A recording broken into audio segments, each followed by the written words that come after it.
Welcome to Datamonitor Healthcare's Japan Pharma Outlook webinar. A link to a recording of this webinar will be sent to everyone who registered. During this webinar, we will cover the top-line trends for Japan Pharma, including revenue trends by portfolio area, lifecycle stage, and region. We will also discuss major factors driving the focus and strategic direction of Japan Pharma. Please submit any questions you have, and we will do our best to answer them all at the end. We will be publishing an in-depth Japan Pharma Outlook report to the Datamonitor Healthcare website next week. This report dives deeper into the issues we will be discussing today and includes forecasted sales out to 2027 for the more than 320 late-stage and marketed drugs in Japan in PharmaVitae's Japan Pharma coverage portfolio. My name is Zara Fulton, and I am a company analyst in the PharmaVitae team of Datamonitor Healthcare. Joining me today is Ian Haydock, who is Editor-in-Chief for the Asia-Pacific region for Informa's Pharma Insights products. Also with us today is Edward Thomason, a fellow company analyst in the PharmaVitae team. PharmaVitae's Japan Pharma peer set includes the top 10 public Japanese pharmaceutical companies shown here. Our current analysis dates to the 1st of June as we await Takeda's agreed acquisition of Shire to close to include in our forecasts. So let's start with the most important question. Edward, what is the top-line global revenue growth outlook for Japan Pharma? Thanks, Zara. So overall, Japan Pharma will add 6.5 billion up to 2027. Generating 69.5 billion in total in 2027. Okay, so 6.5 billion over 10 years for the peer set seems a bit low. What do you think this reflects? So the low compound annual growth rate of 1% reflects the difficult domestic environment that is currently facing Japan Pharma. Right, so what are the dynamics driving this CAGR? The growth rate will be driven by a healthy launch portfolio that will offset a heavy core and expiry portfolio. We forecast that the peer set's launch portfolio to add 11.4 billion in revenue by 2027, whilst the core and expiry portfolio is facing strong challenges and will lose 4.8 billion. Right. So, Ian, bearing in mind those prospects, it doesn't look overly optimistic for the peer set out to 2027. As our resident expert on the issues facing Japan Pharma, tell us a bit more about the specific challenges Japanese pharmaceutical companies are experiencing. Thanks, Zara. Well, I think it's fairly true to say that Japan Pharma is really a very changing industry at the moment. One of the biggest macro challenges is really coming from the aging of the population and the pressures that this is putting on the healthcare system and spending by the government under the Universal National Health Insurance Scheme. This chart shows the pace at which the Japanese population is both aging and declining. Interesting. It seems the population already has a relatively top-heavy structure, with the over 85-year-old group in particular set to expand even further looking out to 2050. Yes, I think that's right, exactly. All the healthcare extra costs that we're seeing in the system and the end-of-life care incurred by this aging population is really adding to the government's overall healthcare cost. And at the other end of the chart, you can see there's a shrinking young population and tax base to support what is actually quite heavily increasing healthcare expenditure. So the big challenge for the government really is how to control these costs while also funding the system and providing care under the Universal Insurance Scheme. Right. So what is the Japanese government doing to rein in healthcare spending in the face of the aging and declining Japanese population? Well, I think to control government healthcare spending in the face of this population change, the government has really long held regular pharmaceutical product reimbursement pricing revisions, and these have significantly negatively affected the overall growth of the industry in the past and will continue to do so as we look forward into the future. Furthermore, these pricing revisions, which currently occur every 2 years, could happen actually every year, possibly from 2020. And this will really depend on a review that's going to take place over the next couple of years, looking at how the system is working in controlling the healthcare costs.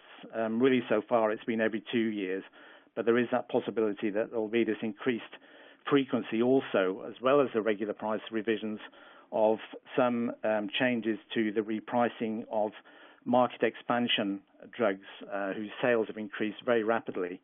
And potentially these could be reviewed and possibly repriced about 4 times a year. So all of these changes are really to look set to increase the dichotomy between the haves and the have-nots within the industry.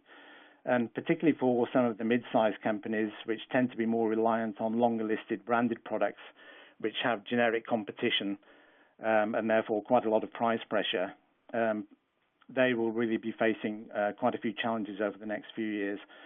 And potentially the more innovative companies and the generic firms stand to benefit most from the government policies at either end in terms of rewarding innovation and also moves to actually encourage the use of generics as well. Interesting. This is obviously a completely different system to that found in the US, where the market itself largely dictates pricing. Yes, it is exactly, because Japan has a national health scheme under which the government does set reimbursement prices. So as part of this, there has been quite significant growth in generics over the past few years, which has been pushed in part by the cost consciousness of the Ministry of Finance looking to contain the overall healthcare costs. And then I think a number of other policy changes over the past few years has also encouraged uptake of generics. And these have included moves such as fee changes for prescribers and pharmacists, and also changes to prescription forms that make it easier for prescribing doctors to actually allow substitution. So it's quite common now, if you go into a pharmacy in Japan, you will get asked by the pharmacist, did you know there's a generic available for this product, and would you like to have that generic? Right. So, Edward, given these specific pressures facing Japan Pharma, what mechanisms is the Japanese government putting in place to encourage innovation and support the long-term growth of the industry? It seems that innovation is needed now more than ever to overcome the challenges presented by the aging population and subsequent government measures designed to rein in healthcare spending. Yeah, so with pricing pressures mounting, Japanese innovation will be essential for Japan Pharma to successfully mitigate these domestic headwinds, which are squeezing R&D budgets. And so to encourage such innovation, the Japanese government has reformed how it offers premiums in order to encourage innovation focused in Japan, rewarding companies that it deems to meet the new criteria, but removing benefits from others that don't. I see, like a carrot and stick approach has been introduced within the previous carrot approach, making companies meet more demanding standards. Yes, exactly. So the government has implemented new criteria for innovation premiums that reduce the number and value of premiums and narrowed the definitions for first-in-class products. Okay, so what has been the fallout from this reform? The effect of the reform has been quite dramatic. It's resulted in a 32% drop in the number of products eligible for premiums in 2018. And the government hopes that by creating stricter criteria for product premiums, it will drive a higher innovation standard rewarding drug development. I see. So are further reforms on the cards? Yeah, they're in development. So the government is now set to roll out in 2018 a full-scale cost-effective assessment scheme, which will be used to determine annual drug price revisions according to their real cost-effectiveness benefits. Okay, so what about completely new measures? Has the Japanese government come to a point where it thinks it needs to start thinking more outside the box? Yes, so another government mechanism is yet to be implemented, but is a company ranking system which awards tiered drug premiums according to a company's performance in promoting drug development, specifically in Japan, in preference to other regions. Interesting. How do you think this proposed ranking system will play out? Well, The full implications we don't really know yet, but under current guidelines, over half of all Japanese companies are expected to not be eligible for the higher Tier 1 status. This will restrict future drug revenues and profitability. Okay, so Ian, the overall objective of the government's measures is to control healthcare spending while also boosting innovation. How do you think these mechanisms designed to facilitate long-term revenue growth are affecting and will continue to affect the strategic direction and focus of Japan Pharma? Well, I think the government policies will have a major and complex influence on the outlook for Japanese pharma as a whole. The measures are really quite complicated, and it's a mix of plus and minus factors for Japanese companies, really depending on their portfolios and strategy and what sort of products they have in the pipeline. Right. It seems Japan Pharma is being simultaneously budget squeezed and incentivized to innovate. Yes, I think that's exactly what the policies are designed to do. Firstly, there is a threat of more regular annual price revisions from 2020, as I mentioned a bit earlier, and the market expansion price revisions, which are being considered quarterly from this fiscal year, for products with sales of more than about 35 billion yen, which is about $320 million. Yes, the previous system of pricing premiums versus the new system is a very interesting situation, as mentioned by Edward. It seems the bar has been raised for new drugs to qualify as innovative. Yes, exactly. And the HTA system, or cost effectiveness assessment system as it's known here, is really due to come into force by the end of this fiscal year. Meaning that companies will have to gather data and evidence to show quite clearly the cost effectiveness of their products to actually benefit from the new price premium system. Interesting. How is the new system versus the previous system of price maintenance premiums generally perceived by Japan Pharma? Well, I've spoken to quite a few people about this, and many in the R&D based sector in Japan Pharma view the previous system of price maintenance premiums as actually more preferable and more supportive in terms of promoting innovation in drug discovery and development. And this previous system was actually run on a pilot basis for a few years, was actually quite welcomed throughout the innovative industry and highly favored by a lot of the companies. But I think nevertheless, from the government's point of view, it was really fairly expensive to run that system and to maintain it in the longer term. I see. So what do you think is the upshot of these plus and minus measures for Japan Pharma? Well, I think the upshot will be that the innovative industry will have to meet new heights of R&D productivity and also be prepared more clearly to demonstrate the value of their products to the healthcare system as a whole. And the products that are coming out of R&D pipelines will really need to jump over a series of higher government hurdles in order to get an attractive price. And I think the question of whether this will actually boost revenue in the long term or is actually setting up Japan Pharma for more challenges is actually still an open question. We'll just have to see how the system plays out, I think, over the next few years. Right. So, Edward, what are the strategies being adopted by the Japan Pharma PSET to steer through the complex influence of government measures and domestic headwinds? Well, there are three main strategies currently available to Japan Pharma. Firstly, there is rationalization, which has already been heavily utilized by Japan Pharma. This involves cost savings such as job cuts, divestitures of non-core or longer listed products.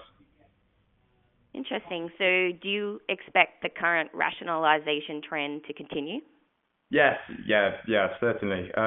We expect Japan Pharma to continue to rationalize as its expiry portfolio for the contracts, and longer listed products become even less profitable owing to the growing pressure of generics in Japan.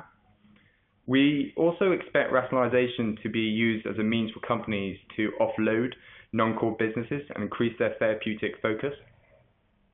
I see. So this is a rather internal-looking strategy for long-term profitability. What about more cross-Japan Pharma-looking strategies for long-term R&D productivity? Well, there's an opportunity for Japan Pharma to revisit the consolidation approach seen in the 2000s. as Japanese companies seek out greater economies of scale to become more competitive, both domestically and overseas. And so it remains to be seen whether another round of consolidation is in store for Japan Pharma. But as these challenges grow, so will the need for companies to grow in order to absorb them without impacting their profitability and R&D productivity. Okay. These strategies make it seem like Japan Pharma is adopting only a back foot or defensive approach to achieving long-term growth. What about more front foot or offensive strategies? Yes, so for this, we have strategic reinvention.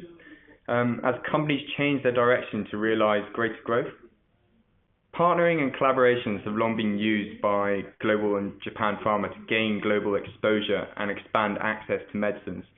And we expect these deals to continue, although we have observed a reduction in reliance on these deals as Japanese companies have increasingly looked into M&A and to developing and marketing their drugs independently.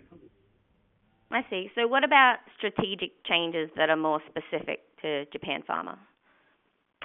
Well, Japan Pharma has overseen a reversal of the diversification trends of the 1990s as companies have increasingly focused their R&D resources on key growth areas of oncology and CNS, which carry a high unmet need. Okay, so what about the forward-looking regional focus of Japan Pharma? So we believe that companies have now turned to the US and emerging markets to realize growth as the Japanese market continues to shrink. And we expect to see both these trends continue in the future as companies further increase their investment in these growth areas. Right, and what about the unique strengths that Japan Pharma can exploit for global growth? Well, many Japan Pharma companies are reinventing themselves at the moment through the development of regenerative medicines. Regenerative medicine is a really exciting early stage field, and although the market value of this strategy is yet to be realized, Japan Pharma companies have built up a really early lead in developing these medicines and now hold a global first to market advantage in these potentially lucrative fields. Interesting. So changing tack now slightly to Takeda's recently agreed acquisition of Shire. Ian, do you anticipate further significant global M&A activity from Japan Pharma soon? Other Japanese companies looking to further dramatically expand into the US, for example, where there are potentially fewer government pressures and shorter approval times?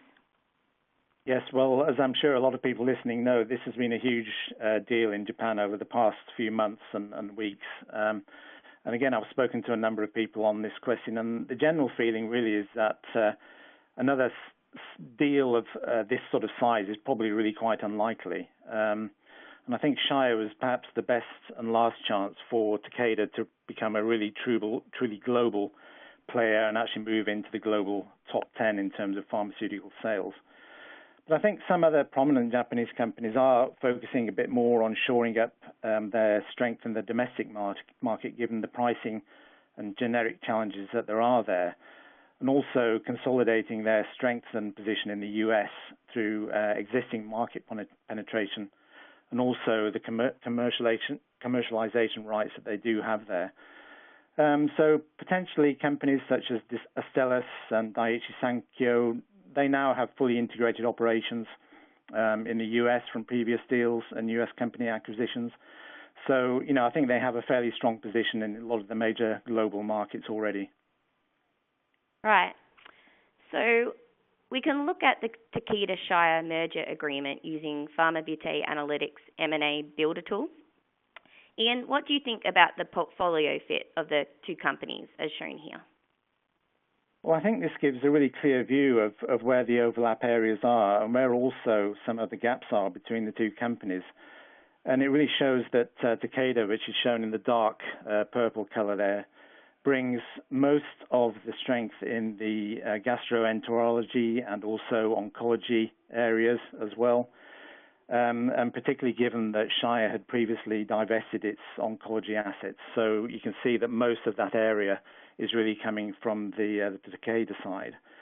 But I think Shire, meanwhile, will bring some strength in hematology through its plasma business, where Takeda has really never really had a particularly strong presence there, but also in immunology through products specifically such as Firazyr, which is for angioedema. Interesting. So what about the regional fit of Takeda and Shire? Well, again, I think if you look at the graph here, the acquisition of Shire will really provide more combined strength for the two companies in the US, where Shire already had a very strong presence, in fact, even stronger than Takeda had already. And then I think from the Takeda side, they are going to bring more strength in Japan, obviously, which is their home market. They already have a very strong position there and presence. And Shire has only really had a fairly limited specialized presence in that market. But I think also Takeda is going to bring more strength in the emerging markets, where they in turn have been helped by previous acquisitions, in particular of Nycomed. Right. So the Takeda-Shire takeover likely does not signal further significant global M&A activity by Japan Pharma anytime soon. But what about possible mergers between mid-sized Japanese companies that are potentially considering consolidation due to pricing pressures on longer-listed products, as Edward suggested earlier? Edward, can you speculate on any such deals? Sure. We can look at hypothetical examples, again using PharmaVita's analytics M&A builder. Just so you know, these examples, to our knowledge, are not based on any concrete plans by the companies involved. But the first hypothetical case is a merger between Astellas and Daiichi Sankyo, with both companies looking to combat heavy expiry portfolios in their cardiovascular therapy areas by achieving scale. Right, this would also significantly strengthen Daiichi Sankyo's presence in the key growth area of oncology. Yeah, exactly. So, and both companies have actually similar geographical spheres of influence. However, such a deal would hardly be transformative for either company, with both set to experience negative growth rates between 2017 and 2027. A second hypothetical example is a more likely merger between Otsuka and Eisai, with both companies seeking complementarity, greater scale, and a sharpened focus in the key CNS and oncology therapy areas. Both companies have a growing presence in the US, fueled by their flourishing oncology and CNS portfolios, and actually a relatively low exposure to generics. And so a merger would offer many synergies, accelerating their advancement and allowing them to maximize the potential of a combined pipeline focus on oncology and Alzheimer's disease. Interesting. So following on from these hypothetical consolidation examples and the specific needs of some members of the Japan Pharma peer set, what are the mid and long-term global revenue growth outlooks for the 10 companies in the peer set? So in the midterm, we forecast Japan Pharma to add 5.5 billion in revenue. However, specific companies have contrasting outlooks, with Otsuka, Takeda, and Sumitomo Dainippon set to add over 1 billion, fueled by strong growth of their currently marketed products, whilst companies such as Daiichi Sankyo, Astellas, and Kawara will experience a sharp decline due to ongoing and pending patent expiries and strong headwinds in the domestic market. Okay, so do you expect similar top-line trends for the 10 companies over the mid to long term? Yes, somewhat. Over 1 billion is set to be added between 2022 to 2027 as launched products offset the impact of late patent expiries. So companies with a strong launch and core portfolio are set to benefit in the long term, with companies like Eisai achieving significant growth fueled by the success of their current pipeline assets, with aducanumab in Alzheimer's disease being a strong case in point. Interesting. So what's driving the sharp decline of Sumitomo Dainippon over this period? Right. So companies with late patent expiries and weak pipelines are set to contract over 2022 to 2027, with Sumitomo Dainippon's forecasted to decline the most. It's going to be impacted by the loss of market exclusivity for Latuda. Okay, So what are the major portfolio trends driving the top-line global revenue growth outlook for Japan Pharma? The key portfolio trends for Japan Pharma are in oncology, central nervous system or CNS, and cardiovascular indications. These trends are partly driven by a widely perceived need to keep up with the global industry and to focus R&D resources. So in 2017, oncology was the largest therapy area in the peer set, closely followed by CNS, and we forecast growth to be fueled by a continued focus on and further success in these therapy areas. Interesting. It appears oncology is set to account for a considerable proportion of total global revenue by 2027. Yes, it is. So we forecast the oncology market to grow by 5.4 billion between 2017 and 2027, reaching 17 billion in total sales in 2027, where it will account for 1/4 of total global sales. Right, it looks like CNS will closely track oncology's midterm growth. Exactly, but its late patent expiries will flatten growth from 2023. Nevertheless, though, CNS will add 3.6 billion over the forecast period, reaching 14.1 billion in 2027, and it will remain a key therapy area for Japan Pharma. Okay, so why are oncology and CNS clearly leading the way for Japan Pharma? So both oncology and CNS have been the subject of extensive investment and deal making as companies look to benefit from the premium pricings available by targeting niche indications and unmet needs that remain in these disease areas. Right, so why the slow decline in top-line revenue for the cardiovascular therapy area over 2017 to 27? So we anticipate a 1.9 billion decline for the cardiovascular therapy area, and that is owing to the impact of ongoing patent expiries and the lack of pipeline interest in this area. I see. Okay, so what about the predicted revenue trends by region for Japan Pharma? So as we hinted to earlier, Pharma Vitae forecasts a small but significant shift in regional focus. So pressured by generic and pricing pressures in Japan, we anticipate Japanese regional sales to decline, dropping below 40% of total global revenue by 2027. I see.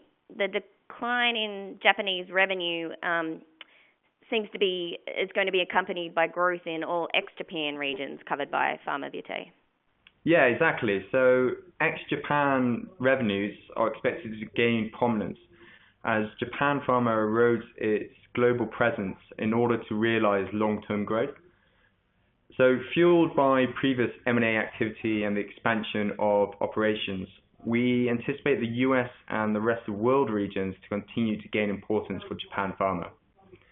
In particular, we expect Japan Pharma to utilize its Asian location and a previous multilateral agreement to increasingly target the emerging markets of China and South Korea. Right, it looks like anticipated growth in the rest of the world region will also help to offset a decline in US sales over the mid to long term. So tell us now about revenue trends by lifecycle stage. Yes, certainly. So just to explain, we analyze product sales by 3 lifecycle categories. Firstly, core, which are branded products that neither launch nor expire between 2017 and 2027. Secondly, expiry products, which are branded products that are set to lose patent protection between 2017 and 2027.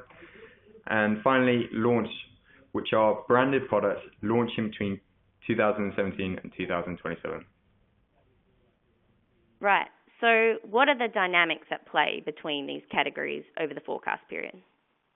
Well, Japan Pharma will achieve a 1% growth rate, as alluded to earlier, and that's owing to the strength of its launch portfolio, which is set to overcome a difficult forecast period for its core and expiry portfolio.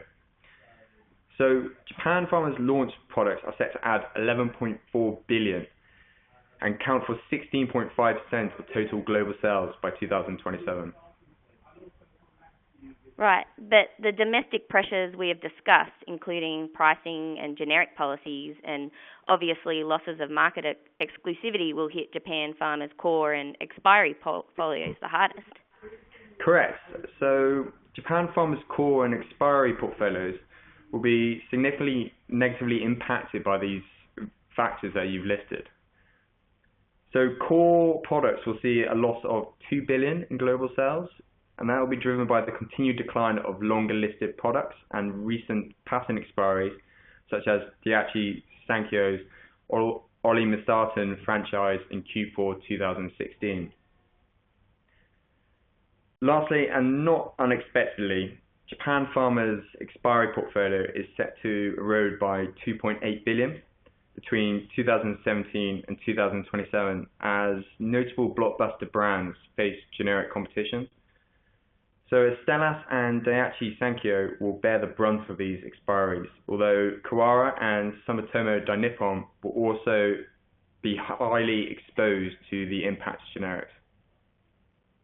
Interesting. So out to 2027, despite the growth trends of the individual lifecycle categories, Japan Pharma's launch products are still set to account for significantly the lowest proportion of global sales in 2027.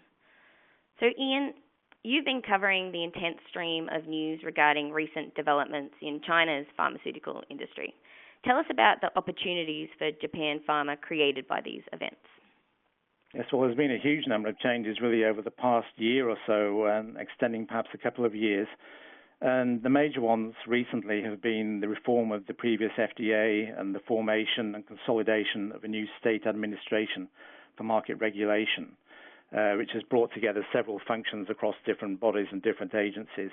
And also, fairly recently, there was a new medical insurance and support administration formed, both of these will really provide a much more consolidated regulatory structure in the country.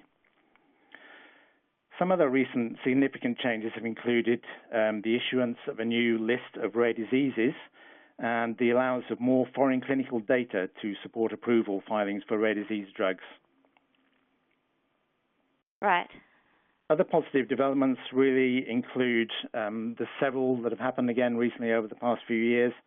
There are proposed longer data protection terms for new drugs and biologics, and also the allowance of simultaneous phase 1 trials both inside and outside China, which will really cut some of the previous development lag that there was before companies could actually start doing the trials in China.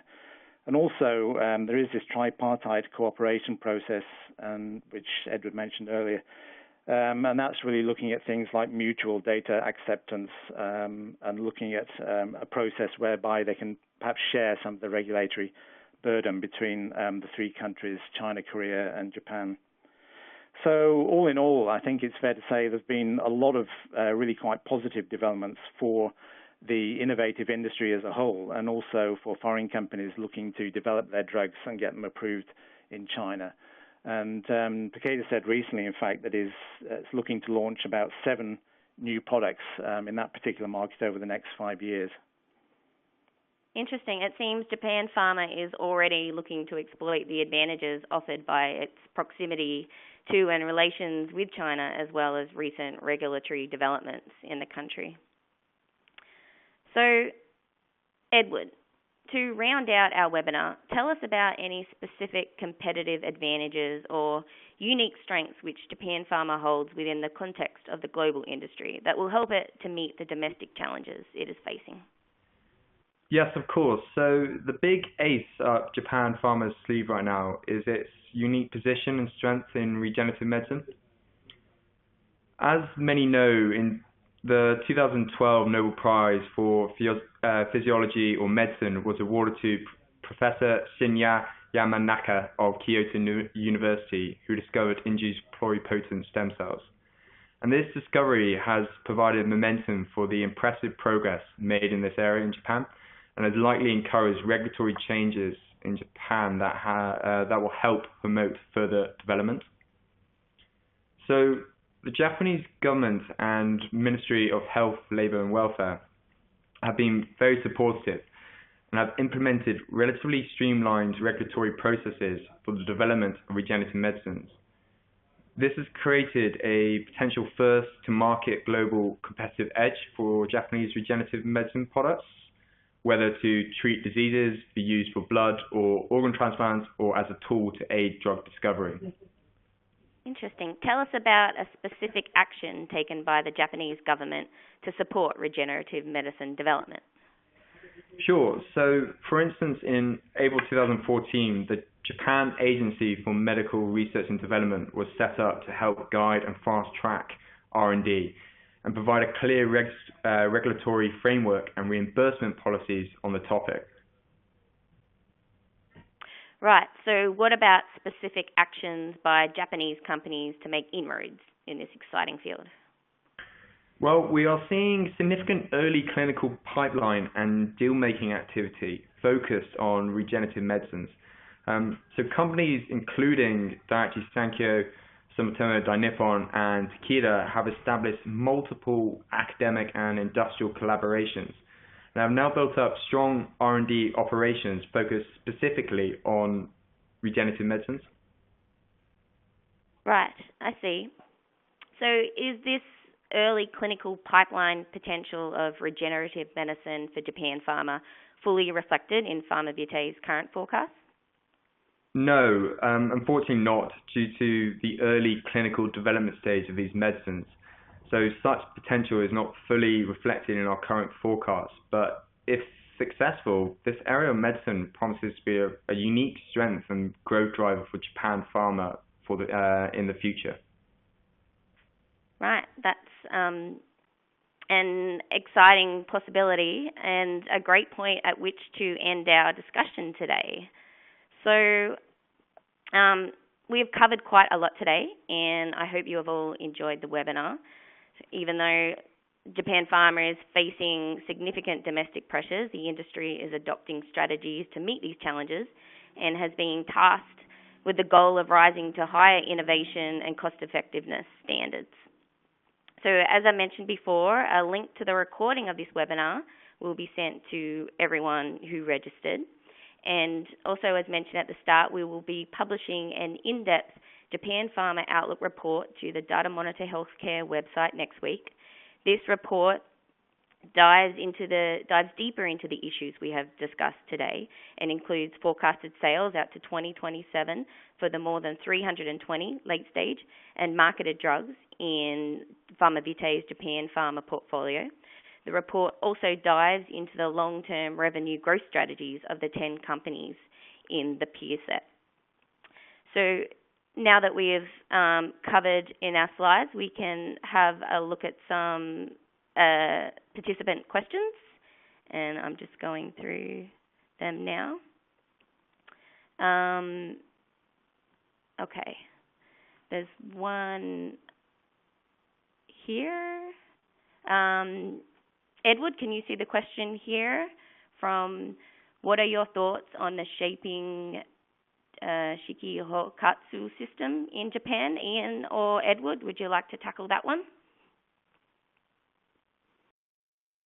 Right. Can I just clarify what they're referring to there? Are they talking about the new system of requirements to meet the innovation criteria? That's all I have. So sounds like it's a broad topic. Yeah. Well, I think it's something that we touched on, but essentially under the new scheme to determine whether products will be considered innovative or not, there will be like a company ranking system, and that is really dependent on sort of a development activity that companies have undertaken. For example, how many government development requests for unapproved products they have undertaken, and what sort of development activity they're undertaking in general, and also other factors like pricing premiums for previous products. So it takes into account really quite a number of different criteria to determine what the company scores are. But there has been quite a lot of opposition to this system from the research-based industry in Japan. And as I mentioned before, I think they're looking really to go back to the previous system of price maintenance premiums. And they they say, at least some of the innovative companies, that the new system is a bit too strict in terms of the criteria or the hurdles that the companies are having to jump over. I see. We have a follow-up from the same participant noting community healthcare system. If that, not sure if that's a completely different question or is in reference to the previous question. If that helps shape your answer. Right. Okay. Okay, and then we have another question. Any developments regarding biosimilars in Japan? Maybe Edward, you want to try and tackle that one?